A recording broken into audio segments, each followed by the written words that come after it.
Rehabilitation awareness program. சரிங்களா? அப்படின்னா என்னன்னு யாருக்கா தெரியுமா?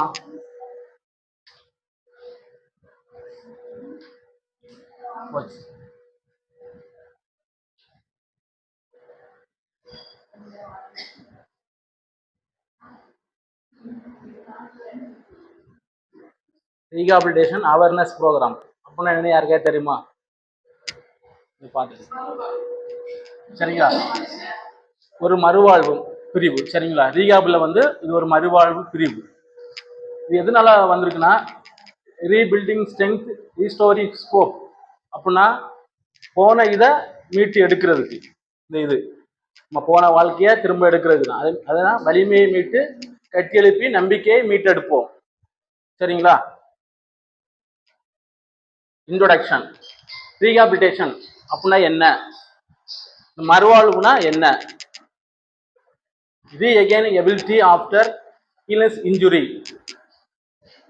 நோய் காயம் பின் திறன் மீட்பு. அப்படின்னா நோய் வந்த பிறகும் புண்ணெல்லாம் வந்த பிறகும் இதுல இருந்து இவங்களை எப்படி மீட்டு எடுக்கிறதுக்கு, அதான் ரீஹாப். சரிங்களா?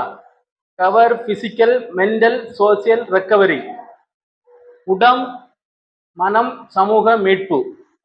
உடல் அளவிலாம் இதெல்லாம் எப்படி இதுல இருந்து மீட்கலாம் அப்படி. Improve life quality, independence.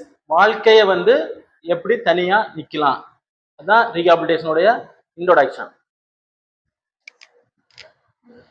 ரீஹாபிலிட்டேஷனை கண்டுபிடிச்சது யாரு, யாருக்கா தெரியுமா? எனக்கு ஒரு ஐடியா இருக்கா? இவரு தான் கண்டுபிடிச்சாரு. இவருக்கு பேர் எப்படின்னா ஹார்ட் வார் ரிஸ்க். இவர் தான் இதுதான் இவருடைய அந்த ஃபாதர். சரிங்களா? எதனால கண்டுபிடிச்சாருன்னா, ஒரு போர் நடக்கும்போது மக்கள் எல்லாம் வந்து நிறைய இதுல நோயில பாதிக்கப்படும் போது அவங்களுக்கு ஒரு இது அவேர்னஸ் சொல்லிட்டு இவர் வந்து ஒரு ரீஹாப் மாதிரி ஒன்று செட்டப் பண்ணாரு. செட்டப் பண்ணி அதை கொண்டு வந்தாரு. போர் பின்னர் உடல் சமூகம் திறன்களை மீட்டெடுக்கும், அப்படி கொண்டு வந்தாரு. அதுக்கப்புறம் நிறைய NGO, WHO அந்த இதெல்லாம் வந்து உலக சுகாதாரத்துக்கெல்லாம் எடுத்து கொண்டு வந்தார்.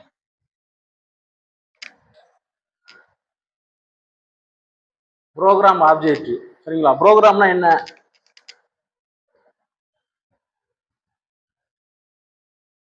ப்ரோக்ராம் நம்ம எங்கெல்லாம் இந்த விழிப்புணர்வு படுத்துறது, கிரியேட்டிவ் அவேர்னஸ் அபவுட் ரீஹாபிலிட்டேஷன், மறுவாழ்வு குறித்து விழிப்புணர்வு ஏற்படுத்துவது.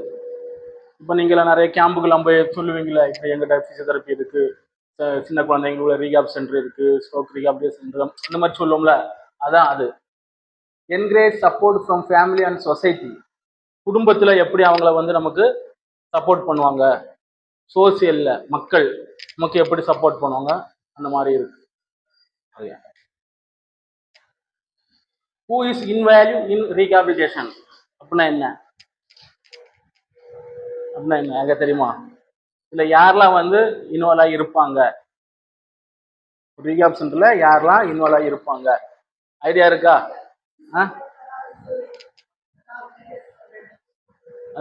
Doctors, physiotherapist, occupational therapist, psychologist, family. சரிங்களா?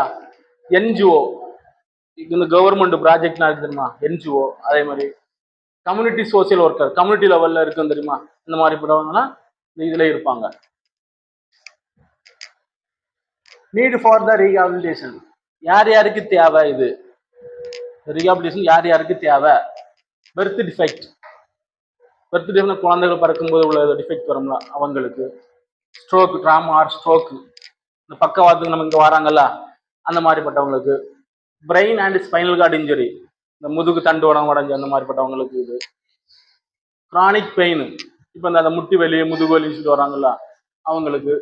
சர்ஜரி, இப்போ சர்ஜரி கேர் பண்ணுவாங்க, THR பண்ணுவாங்க. ஏதாவது சர்ஜரி பண்ணிட்டு அவங்களுக்கு வந்து ரீஹாபிலிட்டேஷன் செட்டப் தேவை அப்படின்னா அவங்க வரலாம். டெவலப்மெண்ட் டிசபிலிட்டி அப்படின்னா அந்த CP, MR, ஆட்டிசம் குழந்தைங்களாம் இருக்காங்கல்ல அவங்களுக்குலாம் இந்த மாதிரி ஒரு செட்டப் கண்டிப்பாக தேவை. ரோல் ஆஃப் ஏர்லி இன்டர்வென்ஷன் அப்படின்னா என்ன? ரோல் ஆஃப் ஏர்லி இன்டர்வென்ஷன் தெரியுமா? ஸ்லைடு பார்த்து சொல்லக்கூடாது. ரோல் ஆஃப் ஏர்லி இப்போ ஏர்லி இன்டர்வென்ஷன்னா இப்போ ஒரு ஸ்ட்ரோக் வந்தாச்சுன்னா வித்தின் ஒரு 3 ஹவர்ஸில் நம்ம ஒரு நியூரோ ஹாஸ்பிட்டல் போயாச்சுன்னா அவங்கள வந்து 3 ஹவர்ஸில் நம்ம கொஞ்சம் சீக்கிரமாக அவங்கள ரெக்கவர் பண்ணி எடுக்கலாம். 1 month ஆர் 1.5 மாதத்தில் ரெடி பண்ணி எடுக்கலாம். இல்லை ஒரு ஒன் டே கழிச்சு அந்த ஸ்ட்ரோக் வந்து ஒரு 1 day கழிச்சு போனாங்கன்னா அவங்களுக்கு லேட்டு இந்த வருஷம் ரொம்ப இம்ப்ரூவ்மெண்ட் வந்து லேட்டாக வரும். இப்போ இங்கேயே பார்த்துருப்போம்ல, இப்போ ஸ்ட்ரோக் வந்து 4 வருஷம் 5 வருஷம் கழிச்சு இங்கே வராங்க. அப்போ நம்ம அவங்களுக்கு வந்து ஃபாஸ்ட் இம்ப்ரூவ்மெண்ட் கொடுக்க முடியாது, ஸ்லோவாக தான் கொடுக்க முடியும். அதான் ஏர்லி லேட்டு அப்படி கொடுத்துரு. சரிங்களா?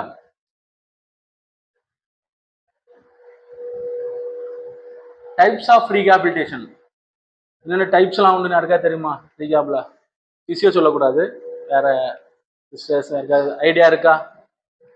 பிசியோலஜிஸ்டுக்கும் சொல்லக்கூடாது.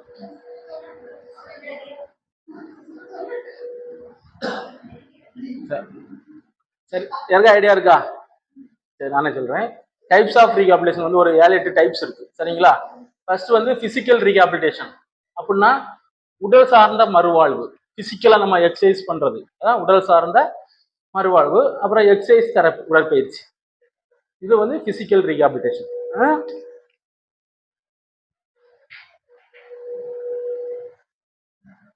அப்புறம் சைக்காலஜிக்கல் ரீஹாபிலிட்டேஷன். சைக்காலஜிக்கல் என்ன சொல்லிடுங்க. மெண்டல் அவங்களுக்கு மன அளவுல சிலவங்க மன அளவுல ரொம்ப பாதிக்கப்பட்டிருப்பாங்க. நம்ம இந்த நோயில இருந்து இப்படி வந்துட்டோமே, இதுல இருந்து நம்ம மீட்டெடுப்போமா, வருவோமா, பழைய நிலைமைக்கு வருவோமா, அவங்களுக்கு வந்து சைக்காலஜிக்கல் ரீஹாபிலிட்டேஷன் கண்டிப்பா தேவை.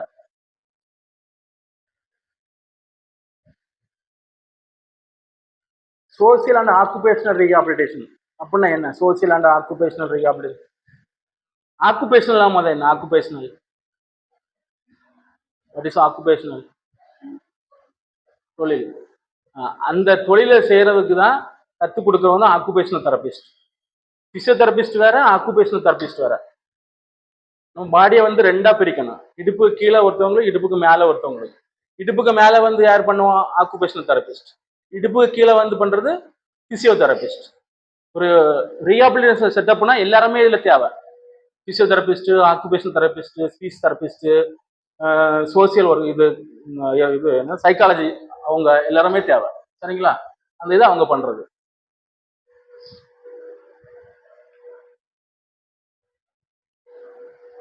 Speech and rehabilitation.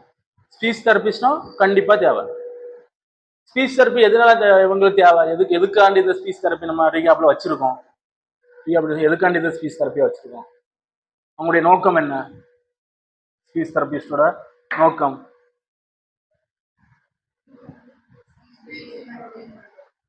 Speech delay. சொல்லுங்க. ஸ்பீச் இப்போ வந்து சிலவங்களுக்கு வந்து ஸ்ட்ரோக் வந்துன்னா செல்ல பிரெயின்ல வந்து அஃபெக்ட் ஆயிருக்கும். பிரெயின்ல நிறைய டைப்ஸ் உண்டு. பான்ஸ் மெடுலா, மிட் பிரெயின், நிறைய டைப் உண்டு. அதுல ஒரு பிரெயின்ல மட்டும் அந்த ஸ்பீச் ஏரியா அஃபெக்ட் ஆயிருக்கும். அதை வந்து நம்ம இம்ப்ரூவ் பண்ணி எடுக்குதான் ஸ்பீச் தெரபிஸ்ட். அவங்களுக்கு வந்து ஸ்பீச் ஏரியா ஃபுல்லாவே அஃபெக்ட் ஆயிருக்கும், ஸ்பீச் வரவே வராது. அதே மாதிரி ட்ரெக்கியாஸ்டமி போட்டவங்களும் சிலவங்களுக்கு ஸ்பீச் அஃபெக்ட் ஆகும். ட்ரெக்கியாஸ்டமி பண்றவங்களும் ஸ்பீச் அஃபெக்ட் ஆகும். அவங்களுக்குலாம் அந்த ஸ்பீச் தெரபிஸ்ட் கண்டிப்பா தேவை. பிசிக்கல் ரீஹாபிலிட்டேஷன் அப்படின்னா என்ன?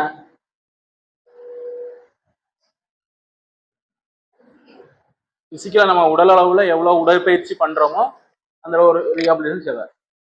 அதுக்குலாம் வலிமை மற்றும் இயக்கத்திறன் மேம்பாடு, அதெல்லாம் தேவை. Service. How to access rehabilitation service. இது எங்கெல்லாம் வைப்பாங்க? அசஸ் எங்கெல்லாம் வச்சிருப்பாங்க?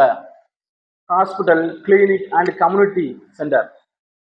கம்யூனிட்டி சென்டர்னா இப்போ வந்து நிறைய வந்து என்ன சொல்றது, நிறைய இடத்துல என்ஜிஓ ப்ராஜெக்ட் மாதிரி கொடுத்து சமூக அங்கன்வாடி எல்லாம் weekly once therapist, occupation therapist நம்ம இந்த குழந்தைங்களை பார்த்து எக்ஸசைஸ்லாம் கொடுப்பாங்க. அவங்க கவர்மெண்ட் ப்ராஜெக்ட், என்ஜிஓ சப்போர்ட், அரசு திட்டம், இந்த தெரபிஸ்ட்லாம் எடுத்து அந்த மாதிரி பண்ணுவாங்க. சரிங்களா? இந்த மாதிரி ஆன்லைன்லயும் இந்த மாதிரி நமக்கு பண்ணிக்கலாம். ரீஹாப் இருக்கு, ஆன்லைன்லயும் பண்ணிக்கலாம்.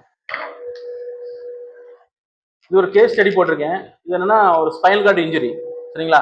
ஃபர்ஸ்ட் அவர் ஆரம்பத்தில் எப்படி இருக்காரு, இந்த பிசியோதெரப்பி முடிச்சுட்டு போகும்போது இவர் எப்படி இருக்காரு, எப்படி வெளியே போறாருன்னு பார்ப்போம்.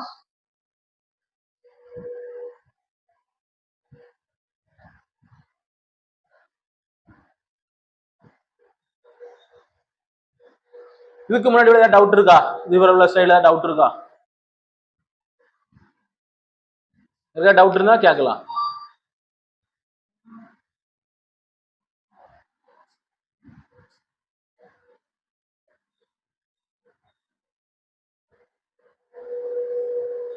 இந்த வீடியோ பார்க்கணும், பார்த்து நான் டவுட் கேட்பேன் பார்க்குறவங்கட்டலாம். தெரபிஸ்டே கேட்க மாட்டேன். யாரெல்லாம் எல்லாரும் பார்க்க நல்லா பாருங்க, தூங்கிடாதுங்க.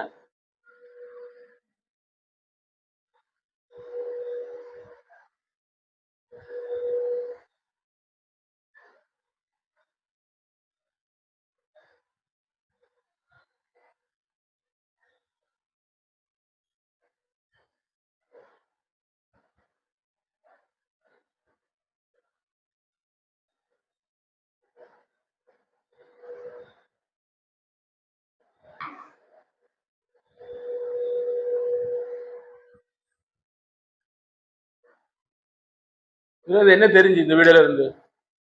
ஏதோ நடந்து போச்சான் அவ்வளவுதானே. அந்த பேஷண்டால ஃபர்ஸ்ட் நடக்கவே முடியாது, சரிங்களா? அப்போ ஒரு ரீஹாப் செட்டப்புக்கு வந்ததுனால physiotherapist, occupational therapist, speech therapist எல்லாரும் சேர்ந்து ஒரு ஃபேமிலியா சேர்ந்து அவனை திரும்ப புதிய வாழ்க்கைக்கு அவனை திருப்பி விட்டுருக்கு.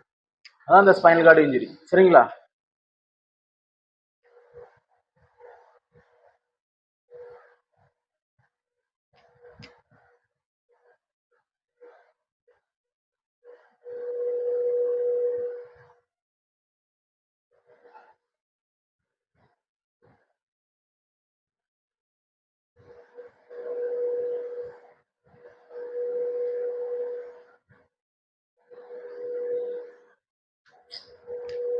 இது ஒரு ஸ்ட்ரோக் பேஷண்ட்டுக்குள்ள கேஸ் ஸ்டடி, அதை பார்த்துருங்க. இவர் அட்மிட் ஆகும்போது மசில் பவர் 0.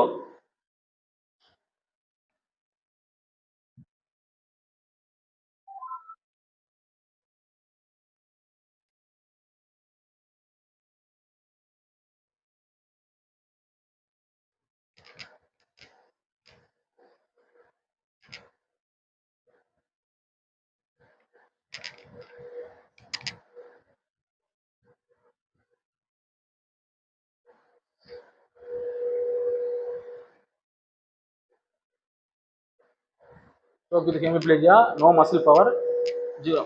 5க்கு 0 தான் இருக்கு மசில் பவர்.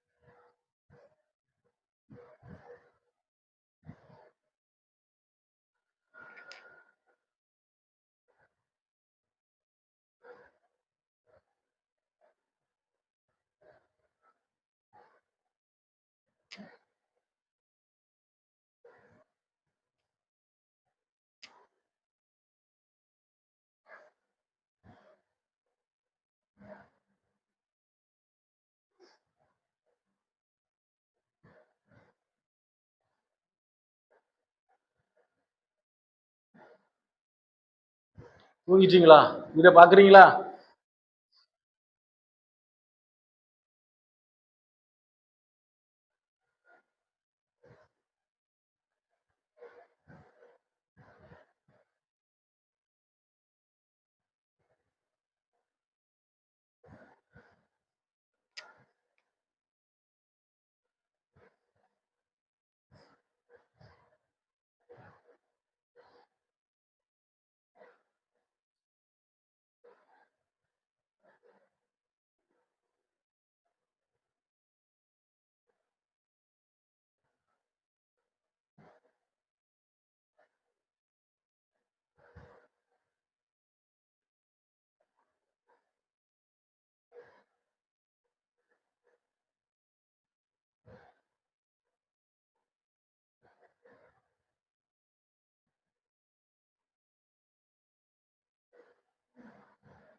இதுக்கு பேர் சஸ்பென்ஷன் தெரப்பி.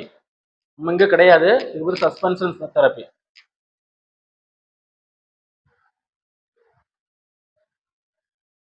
இந்த ஆளு நடக்க முடியாம கிடந்தாரு பெட்ரிடனா.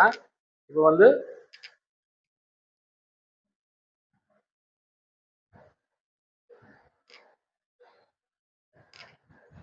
பிசியோதெரபிஸ்ட் வேலை எவ்வளவு கஷ்டம் பாத்தீங்களா?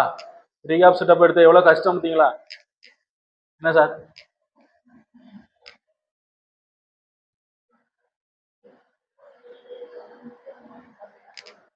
இந்த பாருங்க, இப்ப இவரு இப்ப இன்ஜி பண்ண மசில் பவர் 0 இருந்தவர் மசில் பவர் 5 வந்திருக்கும். இப்ப இன்டி பண்ற நடக்கிறாரு.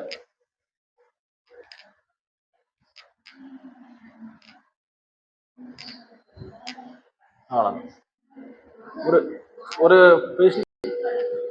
ஒரு ரீஹாப் சென்டர் நமக்கு வந்து எவ்வளவு முக்கியம், அது இம்பார்ட்டன்ட் தெரிஞ்சவங்களுக்கு இந்த 2 கேஸ் ஸ்டடியும் வச்சுமே தெரிஞ்சில்ல. இதுல வந்து மெயினா வந்து நான் இதுல ஒரு ரெண்டு ஸ்லைடு ஆட் பண்ணல, டைம் இல்ல. நர்சிங் ரோல் உண்டு. ரீஹாபிலிட்டேஷன் நர்சிங் ரோல் என்னன்னு சொல்லுவீங்களா? ரீஹாபிலிட்டேஷன் நர்சஸ் ரோல்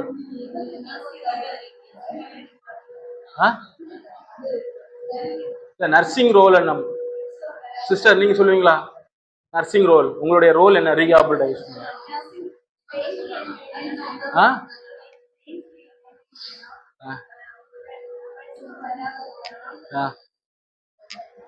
பொசிஷனிங் அப்பப்போ மெயின்டைன் பண்ணணும். டெய்லி கேர் கண்டிப்பா பேஷண்ட்டுக்கு தேவை. டெய்லி கேர்னா கண்டிப்பா பேஷண்ட்டுக்கு பெட் சோர் கண்டிப்பா வரும். ஏதாவது டவுட் இருக்கா?